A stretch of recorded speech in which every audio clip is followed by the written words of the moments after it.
Bonjour, nous sommes le 5 février 2024, nous sommes un lundi, et le sujet sera le SUV à Paris.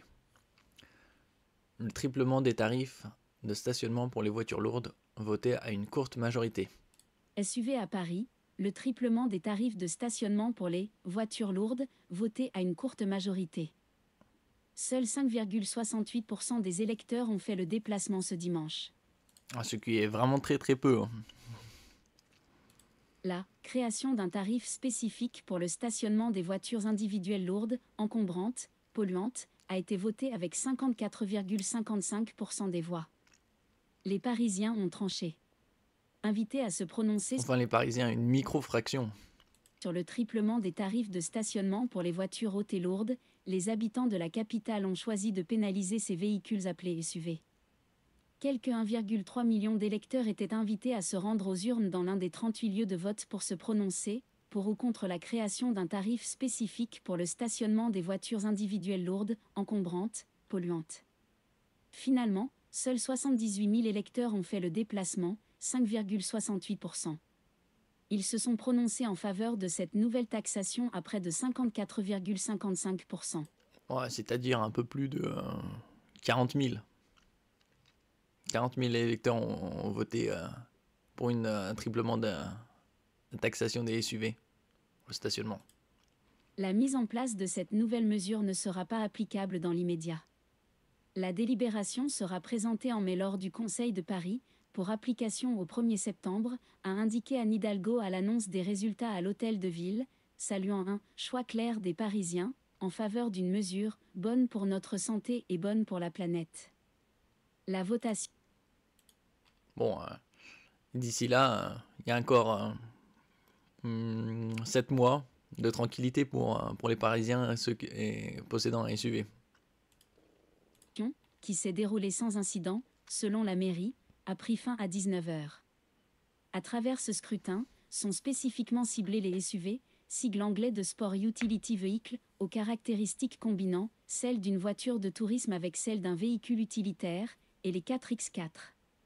Avec la victoire du « pour », le visiteur dont le véhicule thermique ou hybride rechargeable dépasse 1,6 tonnes, ou 2 tonnes pour un véhicule électrique, devra désormais payer 18 € de l'heure pour les arrondissements centraux, 12 € pour les arrondissements extérieurs.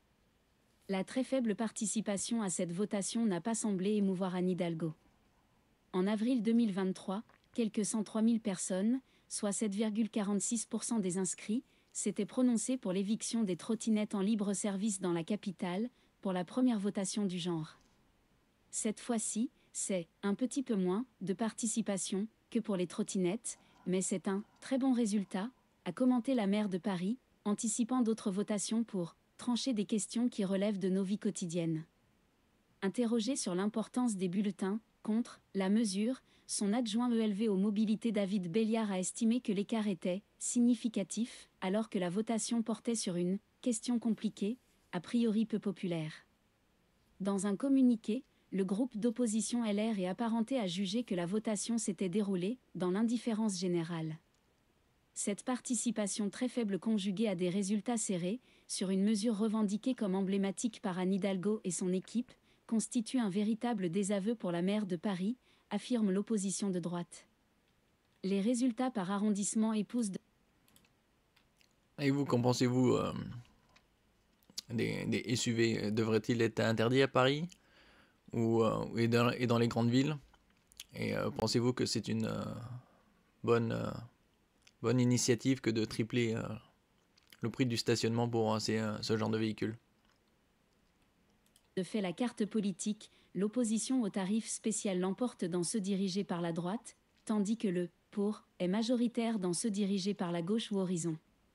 En théorie ne seront pas concernés les résidents parisiens et les professionnels sédentaires stationnés dans leur zone de stationnement autorisée, les chauffeurs de taxi dans les stations dédiées, les artisans, professionnels de santé et les personnes handicapées, énumère la mairie. Dans la capitale qui a déjà notamment piétonnisé les quais de Seine et végétalisé 200 rues, la maire PS Anne Hidalgo a justifié la votation par la lutte contre la pollution, un meilleur partage de l'espace public et la sécurité routière, les accidents impliquant un SUV étant selon la mairie 2 fois plus mortels pour les piétons qu'avec une voiture standard. Selon la mairie, la surtaxation concernerait à peu près 10% du parc et pourrait rapporter environ 35 millions de recettes supplémentaires. Cette votation est la seconde dans la capitale, après celle qui avait entériné l'éviction des trottinettes en libre service en avril 2023. Sans surprise, les associations d'automobilistes ont fustigé l'initiative de la mairie. SUV est une appellation marketing qui ne veut rien dire, réagit Yves Cara, porte-parole du Mobilité Club France. Pour l'opposition de droite, cela démontre l'étendue de la manipulation de la ville, qui cible les SUV dans sa communication alors qu'en réalité, tout type de véhicule est susceptible d'être concerné par les normes soumises au vote. Ouais, 35 millions de recettes supplémentaires alors que la ville de Paris est endettée à 10 milliards d'euros. Merci Hidalgo. Merci pour votre écoute, laissez un commentaire, partagez, mettez un j'aime, abonnez-vous à la chaîne, à la prochaine fois.